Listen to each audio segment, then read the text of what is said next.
In this video, you'll discover tips for working remotely in your home office and how to be effective. Hi, I'm Kim from kimdsnyder.com.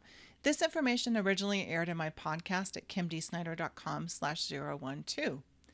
I've developed these tips and tricks for working in my home office over the last couple of years.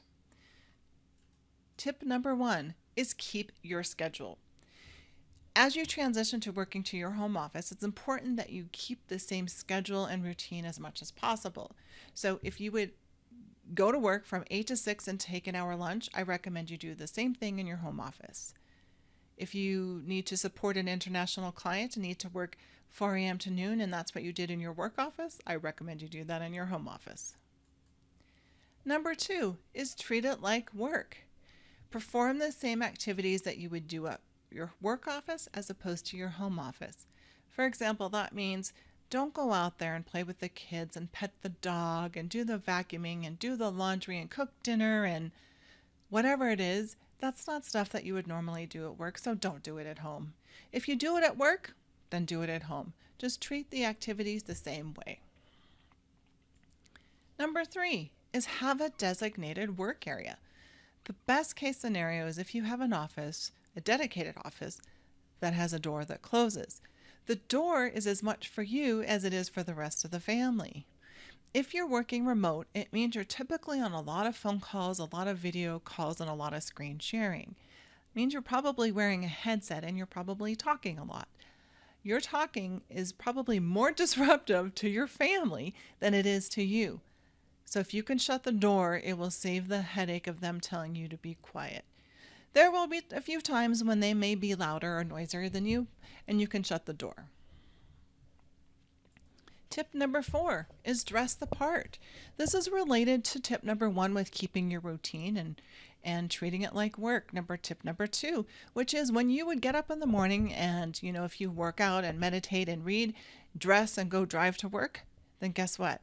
That's the same thing that you do, but instead of driving to work, you're going to commute to work. So you wouldn't go to work naked or with your hair undone or messy. Go to your home office just like you would to work.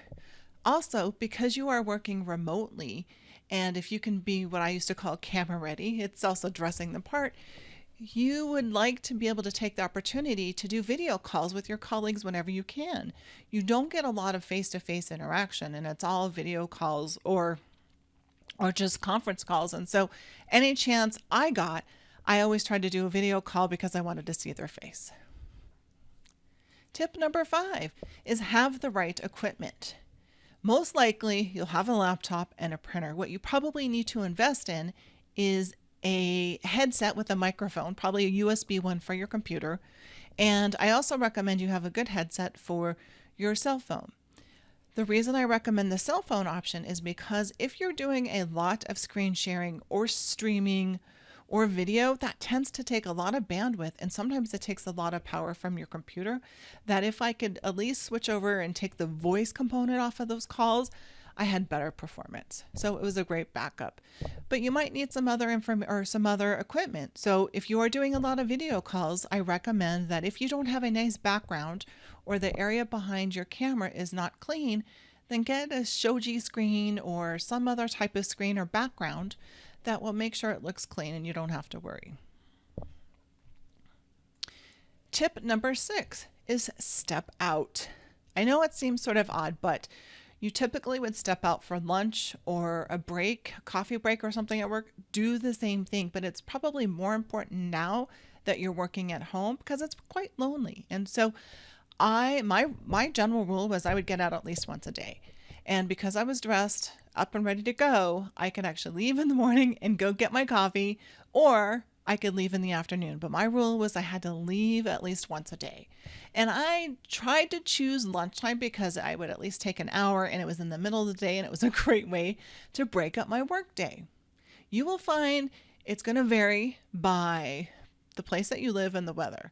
I live in Las Vegas. It's pretty hot here, but I can still hop out in the day. And in the winter, even though it's always sunny here, or usually sunny, it might be chilly. It's just a nice way for me to break up the day.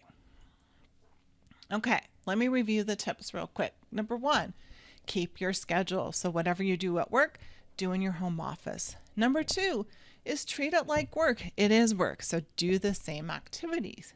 Number 3 is have a designated work area and make sure the door closes.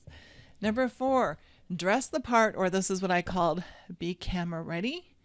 Number 5 is have the right equipment. It will make your life so much easier.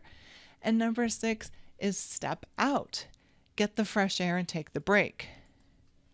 Those are my 6 tips for working remotely in my home office and how to be much more effective.